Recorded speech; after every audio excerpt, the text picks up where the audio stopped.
Dear brothers and sisters, there's a very famous narration where the Prophet ﷺ said, لا تقوم الساعة حتى يتقارب الزمان.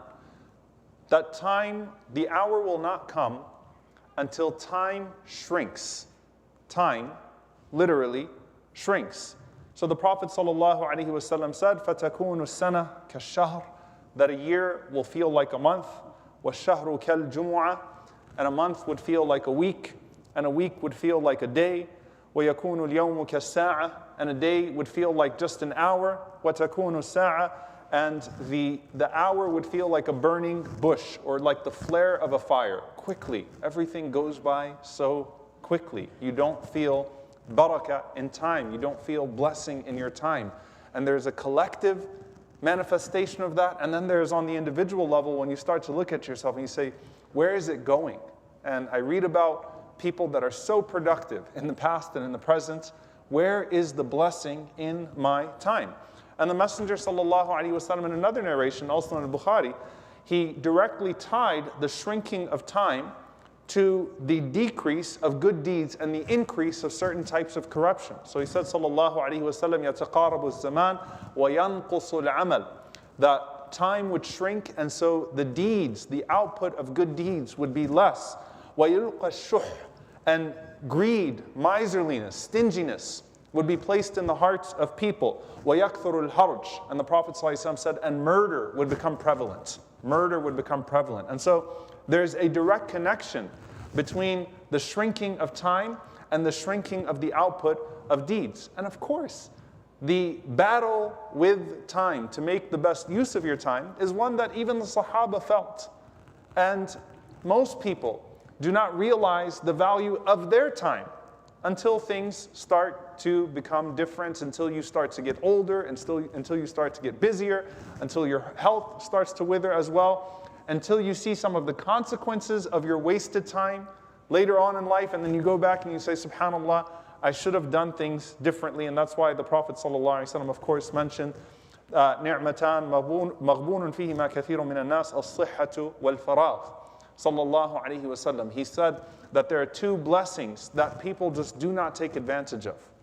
And they are health and free time. So what does it mean to have barakah? To have blessing in your time? The technical definition, al-amal al-kathir fil waqt al-qalil. To be able to do more with less time. To be able to do more with less time. That doesn't always mean more in terms of quantity. But to do more, because Allah Azza wa Jalla says, لِيَبْلُوَكُمْ أَيُّكُمْ أَحْسَنُ عَمَلًا, not أَكْثَرُ عَمَلًا, that He tests you to see who will do the best with their deeds, not necessarily the most. So it's not always something that's quantifiable, but to do more with less. وقال الإمام ابن عطاء الله رحمه الله تعالى, Imam ibn Ata Allah says in one of his hikam, one of his wisdoms, he says, رُبَّ عُمُرٍ اتَّسَعَتْ أَمَادُهُ وَقَلَّتْ أَمْدَادُهُ وَرُبَّ عُمُرٍ قَلِيلَةٌ أَمَادُهُ كَثِيرَةٌ أَمْدَادُهُ. Beautiful saying. He said that some people live a very long life, but bear very little fruit. And some people live a very short life, but bear much fruit. So there are long fruitless lives and short fruitful lives.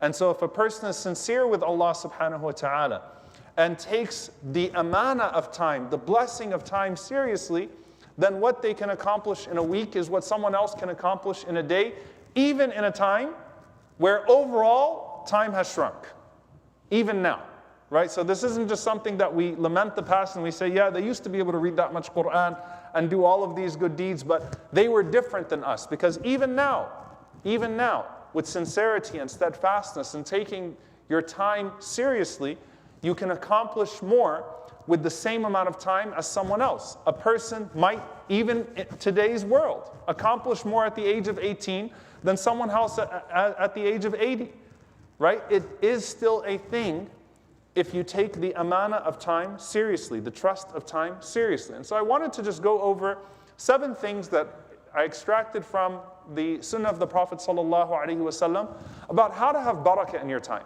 How to have blessing in your time. What do we learn from the Messenger ﷺ about having barakah in our time? And the first thing is that the Prophet ﷺ was a morning person. And that wasn't just by accident. He was a morning person, sallallahu alaihi wasallam. And there's an authentic hadith from Sakhr al-Ghamidi, radiyallahu ta'ala anhu. Sakhr was a companion. He said, Rasulullah sallallahu alaihi wasallam I heard Rasulullah sallallahu alaihi wasallam saying, Allahumma barik li ummati fi bukuriha. Oh Allah, bless my nation in its early hours. Bless my ummah in its early hours. Put barakah there. And he said, I didn't just hear the Prophet sallallahu alaihi wasallam say this. When he used to send out a battalion or an army, he always sent them at the beginning of the day. Anything he did, sallallahu alaihi wasallam, on an individual basis, and anything he commanded within the ummah, he started early in the day, alayhi salatu wassalam. It was always the morning hours with him, sallallahu alaihi wasallam, starting with his fajr prayer, and the dhikr that came after, the remembrance of Allah that came after the fajr prayer, and the conversations and the commands and the work that started at the early morning hours. And some of the ulama also mentioned that Allah swears by al-fajr wal-asr. Allah swears by the two timings, the beginning of the day and the ending of the day. Because most people are either waking up or winding down. And the believer can take advantage of those times to get ahead. And Allah has put special blessing in those times of the day. So that's the first thing, starting early. Number two, avoiding sins and drama. And they are interconnected. So I'll start with the obvious here with sins. Imam Malik rahimahullah ta'ala, when he met Imam al-Shafi'i rahimahullah, this amazing child who at the age of 8 years old just clearly was way ahead of everybody else. One of those kids that would make multiple world records happen, that there would be coverage of the brain of al-Shafi'i rahimahullah ta'ala and what he was doing. He was clearly a genius. He clearly had something special going for him at a young age. And his teacher, Imam Malik rahimahullah, says to him, listen to me, O young man. Inni ara Allah qad alqa ala qalbika noora. I see that Allah has put a light in your heart. He didn't attribute it to his upbringing. He said, Allah has clearly put a light inside of your heart. فَلَا تُطْفِئْهُ بِظُلْمَةِ الْمَعْصِيَةِ. Don't extinguish that light with the darkness of sin. Allah gave you something special. Don't mess it up with sin. So whether it's your memory, or it is as Allah subhanahu wa ta'ala says, وَلَوْ أَنَّ أَهْلَ الْقُرَىٰ آمَنُوا وَاتَّقَوْا لَفَتَحْنَا عَلَيْهِمْ بَرَكَاتٍ مِنَ السَّمَاءِ. Had the people of the town believed, وَاتَّقَوْا, avoided sin. They feared Allah, they avoided sin. The implication of taqwa is tark al-ma'asi, is avoiding sin. Then barakah, then the blessings of what was coming down upon them would have been present. But it was the sins that took away the blessing of what was given to them. And so sins decrease the barakah of wealth. They decrease the barakah of time. They decrease the barakah of intellect. They pollute everything that they are present within. Because all of those things, those faculties and those blessings that Allah gives to you are gifts from Him.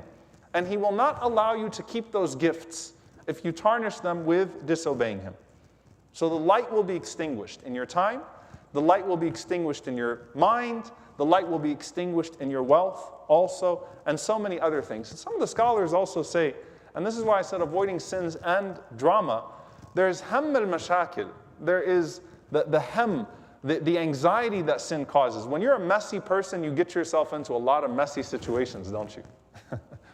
When you're a messy person, you get yourself into a lot of messy situations. And so you only have a certain amount of head space and a certain amount of heart space and a certain amount of time space. And if you occupy that with sins and the consequences of sins, the messiness of sins, then naturally that's going to paralyze you from being able to be productive with your time. Because you're always trying to get yourself out of a sin that you committed. They're mostly self-inflicted, right? Grudges take up heart space. Drama takes up time space. All of it takes up head space, right? It just takes away from what time you have. And so if you're a person who's not messy, who generally avoids drama and causing drama and inflicting wounds and gossiping and things of that sort, you likely have a lot more time to focus on what's important rather than always trying to climb out of something that you've inflicted upon yourself. So that's the second thing. The third thing, and there's something very interesting about this hadith. Spending time with your family. You say, wait a minute. That's why I feel like my time is going, right? I can't find time to spend with my family. I can find time to do all this other stuff, but I can't find time to spend with my family. Anas ibn Malik radiallahu anhu narrates that the Prophet sallallahu alaihi wasallam said, "Man ahabba an yubsata lahu fi rizqihi wa yunsa'a lahu fi atharihi falyasir rahimah." Prophet sallallahu alaihi wasallam said, whoever wants to be granted more wealth and have their life extended, then let them keep a good relationship with their family ties. Let them establish their family ties. And you think to yourself, wait a minute, family pulls me away from being able to make money properly. I've got to do more in my career, and that's why I don't have time for my family. I don't have time for my family because I got to do this. You still find time for the leisure, you still find time for all the, but I don't have time for my family because I got to do this important stuff. Okay? And the Prophet ﷺ is saying that in the design of Allah subhanahu wa ta'ala, spending time with your family, being good to your family actually increases the barakah of your earning and the barakah of your time. And we trust in Allah subhanahu wa ta'ala with that. And that's why you read about the Prophet ﷺ. You say, how was he able to balance? Allah put barakah, blessing in what the Prophet ﷺ did in his time, in every way possible. And silatul rahim starts with your parents. Starts with your parents if your parents are alive. Right? It starts with your spouses, then your children, then the closer, your uncles, your aunts, and so on and so forth. There's blessing that comes from that, blessing that comes from the dua of those people, blessing that comes from the rida, from the pleasure of those people.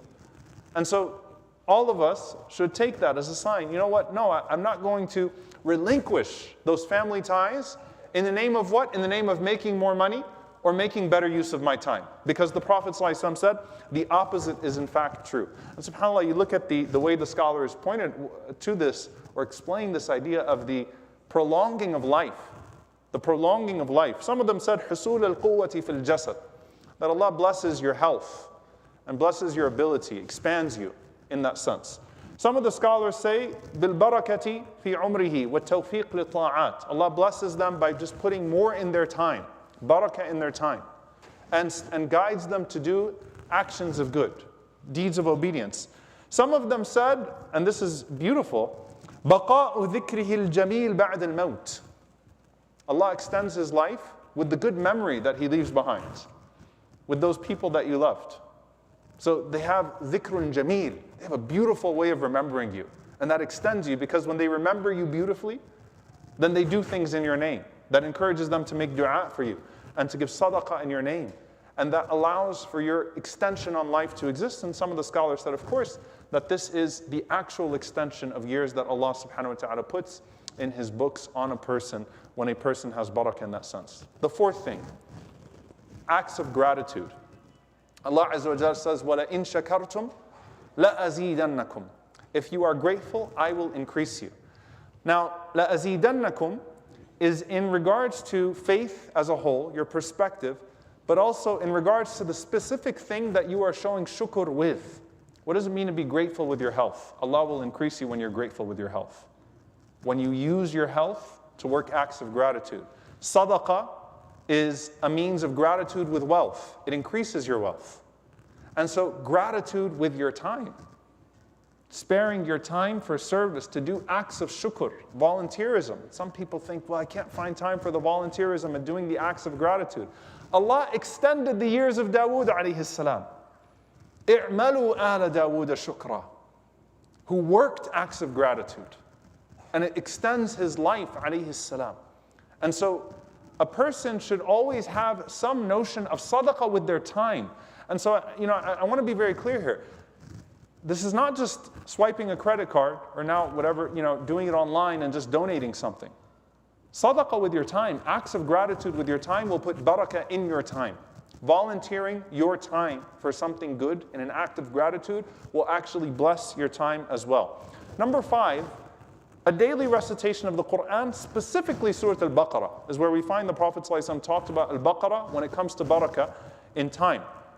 The Prophet ﷺ said in an authentic hadith, اقرأوا سورة البقرة فإن أخذها بركة وتركها حسرة ولا تستطيعها البطلة. He said, sallallahu alaihi wasallam, recite Surah Al-Baqarah. Recite Surah Al-Baqarah. When you do so, you are unlocking all sorts of barakah. And to abandon it is a form of regret. ولا تستطيعها البطلة. And it cannot be penetrated or overcome by al-batala, Batala can be as neutral as laziness and as nefarious as sihr, as sorcery and magicians. Okay? It's somewhere there as well. So some of the scholars say that a person who is lazy will not be able to read Surah Al-Baqarah if they have that characteristic of just not being motivated. Batala is a condition. I just don't feel like doing anything.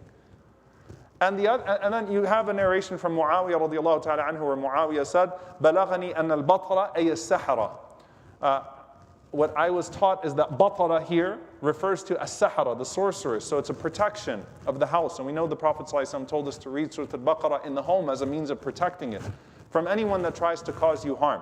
And so the scholars say in regards to waqt here, in regards to time here, right? The longest surah of the Quran is Al-Baqarah. If you read it, the blessing that it unlocks in your life is significant. Is significant. And so there's a general rule here that if a person has a daily recitation of the Quran, it will increase the blessing of their time.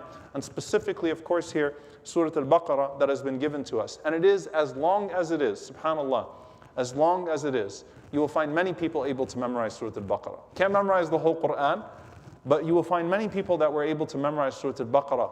And that's something that Allah subhanahu wa ta'ala has placed within it as a bushra, as a glad tiding, that it's not as hard as you think to approach the Quran with memorization. It's not as hard as you think. And when a person memorizes it bidnillahi ta'ala, it will unlock much barakah, much blessing for them. Number 6, incorporating remembrance into your routine. Dhikr into your actual routine. The Prophet ﷺ was once walking with the companions. Abu Hurairah radiallahu ta'ala anhu, he said that we reached a mountain on the outskirts of Mecca called Jumdan. So the Prophet ﷺ said, Siru hada Jumdan, sabaq al-mufarridun. Sabaq al-mufarridun, sabaq al-mufarridun. The Prophet ﷺ said, go on for Jumdan. Jumdan is a mountain that's all by itself. It means frozen, right? So it's all by itself. There's nothing around it, and it's a staple there. So the Prophet ﷺ is saying, go, sabaq al-mufarridun. Those who have lived a life of being alone have proceeded. Al-mufarridun have gone ahead. Al-mufarridun have gone ahead. Al-mufarridun have gone ahead. So he said, Ya Rasulullah, what do you mean the loners? What do you mean they've proceeded? They've gone ahead of everybody else. And he said, الذاكرون الله كثيرا والذاكرات. The men who remember Allah frequently and the women who remember Allah frequently. Now there's so much to take from this. The Prophet ﷺ mentioned this dhikr in the context of what? Sabaqah. They've gone ahead. They have succeeded. They've beat the bunch in the race. They're ahead of the lines. And what the ulama say here is the emphasis of the Prophet ﷺ, right? If you look at his life, is that dhikr was not something that was isolated to a place or a time of worship. Dhikr was in the Prophet's gatherings, alayhi salatu wassalam. His tongue was moist with it. Dhikr is when you're cooking. Dhikr is when you're walking. Dhikr is when you're working out. Dhikr is when you're doing anything that is not haram. You don't want to be doing dhikr while you're haram unless you're doing it to get you out of the haram. Dhikr is something that you incorporate into your daily life. And you set those goals. You don't have to separate, like I can only do dhikr in the masjid after salah. Dhikr is something that you bring into your routine. And that's when you find the story of the baker in the time of Imam Ahmad rahimahullah, whose du'as were all answered. Why? Because as he was baking his dough, subhanallah, alhamdulillah, la ilaha illallah, Allahu akbar. The output in the dunya that you saw was some loaves of bread. The output in the sight of Allah subhanahu wa ta'ala was a bunch of palaces and trees in Jannah at the end of every day and answered du'as for him. So for the brothers and the sisters, incorporate dhikr into your actual routine. Don't just relegate it to a place, and that will increase what you earn in the hereafter as well as what you bless in this life. The last thing, dear brothers and sisters, keep the company of productive people. Righteous people are of categories, but specifically productive righteous people. Keep their company. Where Allah Azza wa Jalla says, وَاصْبِرْ نَفْسَكَ مَعَ الَّذِينَ يَدْعُونَ رَبَّهُمْ بِالْغَدَاةِ وَالْعَشِيِّ يُرِيدُونَ وَجْهَهُ. Keep the company of those who are calling upon Allah subhanahu wa ta'ala night and day. Seek patience through them. Keep yourself resilient by their company. And there's a story I'll end with here. It's a story of Ibn Abbas radiallahu anhuma. One of my favorite stories of a young man who had a vision. Ibn Abbas radiallahu anhuma, the cousin of the Prophet sallallahu alaihi wasallam, loved by the Prophet ﷺ, who used to sleep in the home of the Prophet ﷺ, used to be behind the Prophet ﷺ on his camel and on his horse. He was always with him ﷺ, from the age of 10 to 13, shadowed him alayhi salatu wasalam, brought his wudu. It was very traumatic for him when the Prophet ﷺ passed away. But he also had an eye, and he had a heart that was looking for the pleasure of Allah. So when everyone came back to Medina, after the death of the Prophet ﷺ, all these Sahaba that had gone on journeys were all there in Medina. He tells his friends, 13-year-old friend, 13-year-old Ibn Abbas, he says, hey, the ashab, the companions of the Prophet ﷺ are everywhere today. Let's go seek knowledge from them. They're all here in Medina. Let's go ask them to narrate to us their ahadith, their time with the Prophet ﷺ. Let's get something for them. And his friend is narrating the incident. He says that, I told him, you go ahead and do that. I'm going to keep playing and relaxing. Let's go play with the pigeons instead. Ibn Abbas radiallahu anhuma says, فَتَرَكْتُهُ, he said, I let him go, I left him, I went and I started to sleep on the doorsteps of the companions of the Prophet ﷺ, collect ahadith, collect fiqh, their knowledge, their jurisprudence. Years later, they've grown up, and that man is walking by, and he's still playing with the pigeons as an adult. And Ibn Abbas radiallahu anhuma's house has become the first university in the history of Islam. He's saying, that young man knew better than I did. He got it. It clicked. Keep the company of productive people. Keep the company of people that are goal-oriented. Keep the company of people that are trying to get ahead. Work with them together. وَالْعَصْرِ إِنَّ الْإِنسَانَ لَفِي خُسْرٍ إِلَّا الَّذِينَ آمَنُوا وَعَمِلُوا الصَّالِحَاتِ وَتَوَاصَوْا بِالْحَقِّ وَتَوَاصَوْا بِالصَّبْرِ. We are all in loss, except for those of us who enjoin one another, push one another towards the truth, push one another towards enjoining good and forbidding evil, and patience and prosperity. May Allah subhanahu wa ta'ala put barakah in our lives, barakah in our time, barakah in our rizq, in our sustenance, barakah in our deeds. May Allah subhanahu wa ta'ala allow that barakah to be embedded with His rida, to be embedded with His pleasure with us until we meet Him and we enter into paradise in the company of His beloved Prophet sallallahu alaihi wasallam. Allahumma ameen. Aqulu qawli hadha wa astaghfirullah li wa lakum wa li sa'iril muslimin fastaghfiru innahu huwal ghafurur rahim.